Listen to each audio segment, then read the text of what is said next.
नमस्कार साथियों, ईपीएस 95 के तहत पेंशन पाने वाले करोड़ों परिवारों के मुखिया, यह रिपोर्ट सीधे तौर पर आपके हित से जुड़ी है। वह प्रतीक्षा जो वर्षों से चली आ रही थी, वह आज जिसने कई बार दम तोड़ा, और वह संघर्ष जो अदालती गलियारों तक पहुंचा, उसकी कहानी का शायद एक नया और निर्णायक पन्ना अब लिखा जा रहा है। इसलिए इस पूरी जानकारी को गंभीरता से, धैर्य से और एकाग्र होकर समझना आपके लिए बेहद जरूरी है। हमारा प्रयास है कि आपके सामने हर तथ्य, हर संभावना और हर सावधानी को स्पष्ट रूप से रखा जाए, क्योंकि ये सिर्फ एक खबर नहीं, बल्कि आपके भविष्य का वो आधार है जिस पर आपके जीवन की शांति और सुरक्षा टिकी हुई है। एक भी जरूरी बात अनसुनी रह जाए तो यह आपके ही हितों के खिलाफ होगा। इसलिए आपसे अनुरोध है कि शुरू से अंत तक बने रहे। तो आइए बिना देर किए उस बड़े अपडेट पर चर्चा करते हैं जिसने पूरे देश के पेंशन भोगियों की निगाहें एक बार फिर उम्मीद से भरी है। यह मुद्दा है पेंशन बढ़ोतरी का, एक ऐसी मांग जो दशकों से लंबित थी, जिसके लिए धरना, प्रदर्शन, याचिकाएं, सब कुछ हुआ। ईपीएस 95 पेंशन धारकों का मुख्य तर्क रहा है कि उन्हें एक सम्मानजनक और जीवन यापन के लायक पेंशन मिलनी चाहिए। न्यूनतम पेंशन की राशि ऐसी हो जो बढ़ती महंगाई में भी उनकी गरिमा बनाए रख सके। सेवा की लंबाई और उनके द्वारा किए गए योगदान का सही आकलन करते हुए एक न्याय संगत पेंशन सुनिश्चित की जाए। इसी आवाज को लेकर जो लंबी कानूनी लड़ाई शुरू हुई, उसमें कई उतार चढ़ाव आए। कभी उम्मीद की किरण दिखी तो कभी निराशा के बादल छाए। लेकिन अब जो स्थिति बन रही है, वह पहले के किसी भी चरण से अधिक ठोस और स्पष्ट प्रतीत होती है। देश की सर्वोच्च अदालत तक पहुंचे इस मामले में एक मूलभूत बात सामने आई है। पेंशन का अधिकार अदालत ने यह स्पष्ट किया है कि पेंशन धारकों के साथ केवल रिटायरमेंट की तारीख के आधार कोई भेदभाव नहीं किया जा सकता। चाहे कोई कर्मचारी सन 2004 से पहले सेवानिवृत्त हुआ हो, या 2006 के बाद, या फिर 2014 के बाद, ईपीएस 95 के सभी पेंशन भोगियों के अधिकार मूल रूप से समान है। यही सिद्धांत अब इस पूरे ढांचे की मजबूत बुनियाद बन गया है। यहां समझने वाली एक अहम बात यह है कि पेंशन कोई सहारा या दान नहीं है। यह आपके वर्षों की कठिन मेहनत, आपके नियमित योगदान और आपकी समर्पित सेवा का वाजिब और कानूनी प्रतिफल है। यह आपका अधिकार है, और इसी अधिकार की पुष्टि अब न्यायपालिका के स्तर पर भी हो चुकी है।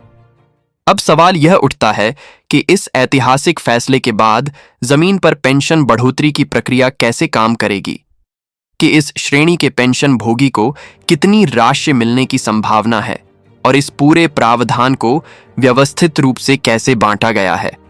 तो साथियों, इस व्यवस्था को समझने के लिए पेंशन भोगियों को उनकी सेवा अवधि और योगदान के आधार पर अलग अलग वर्गों में रखकर देखा गया है। इसका उद्देश्य यह सुनिश्चित करना है कि हर व्यक्ति को उसके द्वारा किए गए योगदान के अनुपात में न्याय मिले। सबसे पहले बात करते हैं उन पेंशन धारकों की जिनकी सेवा अवधि या योगदान का समय लगभग 10 वर्ष या उससे कम रहा है। ऐसे बहुत से लोग हैं जो अक्सर भ्रम की स्थिति में रहते हैं कि कम समय काम करने पर उन्हें पेंशन का लाभ मिलेगा भी या नहीं। आपकी जानकारी के लिए बता दें कि वर्तमान में प्रस्तावित सैलरी सीमा और गणना के नियमों के तहत यदि किसी का योगदान लगभग 10 वर्ष का है, तो उसकी पेंशन की गणना एक निश्चित न्यूनतम स्तर से की जाएगी। इसका सीधा मतलब यह है कि अब पेंशन की राशि किसी मनमाने तरीके से तय नहीं होगी, बल्कि एक पारदर्शी और वैज्ञानिक फार्मूले के आधार पर तय होगी। यह उन सभी के लिए एक राहत की खबर है जिन्हें अब तक नाममात्र मात्र की पेंशन मिलती रही है। अब आगे बढ़ते हैं दूसरे और सबसे बड़े वर्ग की ओर। इसमें वे पेंशन भोगी शामिल हैं जिन्होंने 15 वर्ष से लेकर 25 वर्ष तक की लंबी और सतत सेवा दी है। यह वर्ग संख्या के लिहाज से सबसे विशाल है और पेंशन व्यवस्था की रीढ़ माना जा सकता है। इस वर्ग के लिए पेंशन की गणना 2 मुख्य आधारों पर होगी। कुल सेवा अवधि और निर्धारित वेतन सीमा सिद्धांत सरल है।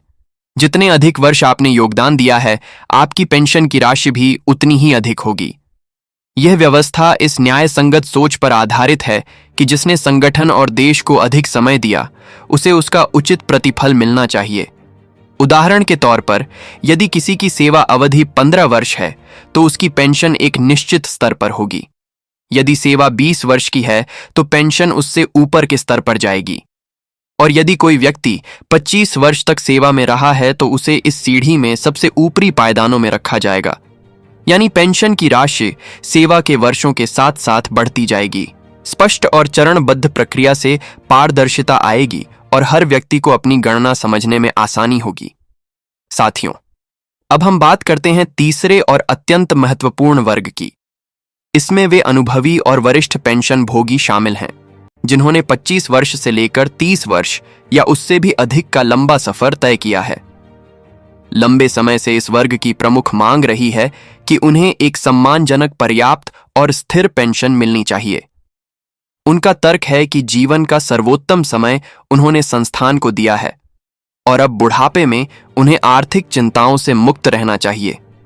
इस वर्ग के लिए अब एक उम्मीद की किरण दिख रही है। प्रस्तावों में यह बात शामिल है कि लंबी सेवा अवधि वालों को अपेक्षाकृत ऊंची पेंशन दी जाए। हालांकि यह भी स्पष्ट किया गया है कि हर किसी को एक समान अधिकतम राशि नहीं मिलेगी। यह लाभ विशेष रूप से उन्हीं के लिए होगा जिनकी सेवा अवधि वास्तव में लंबी और उनका योगदान निरंतर रहा है। और अब हम उस चौथे और अंतिम वर्ग पर चर्चा करते हैं जिसके बारे में सबसे अधिक जिज्ञासा और प्रश्न देखे गए हैं।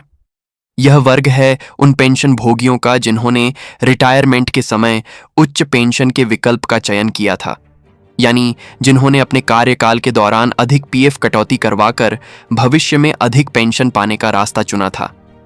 ऐसे लोगों की पेंशन गणना का तरीका थोड़ा भिन्न होगा। यहां पेंशन सीधे तौर पर आपके अंतिम वेतन और आपके द्वारा किए गए कुल योगदान से प्रभावित होगी।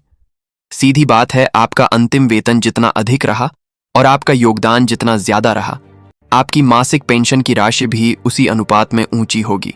इसीलिए इस श्रेणी में पेंशन की संभावित राशि अन्य वर्गों की तुलना में काफी अधिक हो सकती है। साथियों, यहां एक बात को रेखांकित करना अत्यंत आवश्यक है। यह पूरी प्रक्रिया अभी अंतिम चरण में नहीं है।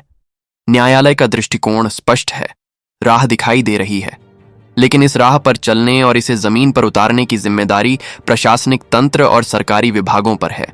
यही कारण है कि अभी भी सबका सबसे बड़ा सवाल यही है, यह बढ़ी हुई पेंशन आखिर हमारे खाते में कब आएगी? फिलहाल इस प्रश्न का एकमात्र तर्कसंगत उत्तर यही है कि जैसे ही संबंधित मंत्रालयों और विभागों की ओर से आधिकारिक आदेश, परिपत्र और क्रियान्वयन दिशा निर्देश जारी होंगे, वैसे ही पेंशन की पुनर्गणना और संशोधित भुगतान की प्रक्रिया शुरू हो जाएगी। लेकिन इतना निश्चित है कि अब पेंशन भोगियों की इस जायज मांग को टालना या नजरअंदाज करना पहले जितना आसान नहीं रह गया है। मामला देश के सर्वोच्च न्यायिक मंच तक पहुंच चुका है और वहां से जो स्पष्ट संकेत मिले हैं उनमें यही कहा गया है कि पेंशन भोगियों के साथ किसी भी प्रकार का अन्याय या भेदभाव स्वीकार्य नहीं है। इसलिए आज की इस चर्चा का सारांश यही निकलता है कि आपको धैर्य और सजगता दोनों बनाए रखनी होगी। सही और प्रामाणिक स्रोतों से मिली जानकारी पर ही भरोसा करें। अफवाहों, अटकलों और गलत समाचारों से दूर रहें। सबसे महत्वपूर्ण यह है कि अपने सभी महत्वपूर्ण दस्तावेजों को व्यवस्थित और तैयार रखें ताकि जब भी आवेदन या सत्यापन की प्रक्रिया शुरू हो, आप किसी दस्तावेजी अड़चन के कारण पीछे न रह जाए। यदि आप स्वयं एक EPS 95 पेंशन धारक हैं तो यह समय पूरी तरह जागरूक और सक्रिय रहने का है, अपने अधिकारों को समझने का है और उनके लिए उचित मंच पर आवाज बुलंद करने का है। विश्वास रखें, आपकी वर्षों की मेहनत और समर्पण का सम्मान अवश्य होगा। किसी न किसी रूप में न्याय अवश्य मिलेगा। इसी आशा और विश्वास के साथ हम इस रिपोर्ट के पहले भाग को यही विराम देते हैं। लेकिन आप बने रहिए हमारे साथ, क्योंकि इस विषय से जुड़ी कोई भी नवीनतम और प्रामाणिक जानकारी सामने आते ही हम आप तक उसे पहुंचाने का पूरा प्रयास करेंगे। साथियों, अब जब हमने पेंशन बढ़ोतरी के विभिन्न वर्गों और उनकी संभावनाओं को विस्तार से समझ लिया है, तो अगला चरण यह जानना है कि एक सामान्य पेंशन भोगी के रूप में अगले कुछ दिनों और हफ्तों में आपको व्यावहारिक रूप से क्या करना चाहिए। अक्सर ऐसा होता है कि एक बड़ा फैसला आने के बाद भी जानकारी के अभाव या प्रक्रिया को न समझ पाने के कारण बहुत से लोग उसका पूरा लाभ नहीं उठा पाते। हम नहीं चाहते कि ऐसा आपके साथ हो, इसलिए सबसे पहली और सबसे जरूरी सलाह यह है कि अपने सभी सेवा संबंधी दस्तावेजों की एक व्यवस्थित जांच शुरू कर दें। इनमें क्या शामिल है? आपकी नियुक्ति पत्र की तारीख और आदेश प्रोविडेंट फंड खाते का विवरण जिसमें योगदान का इतिहास दर्ज हो, आपकी कुल सेवा अवधि का प्रमाण पत्र, रिटायरमेंट का आदेश, पेंशन भुगतान का वर्तमान स्लिप या बैंक स्टेटमेंट। याद रखिए, आपकी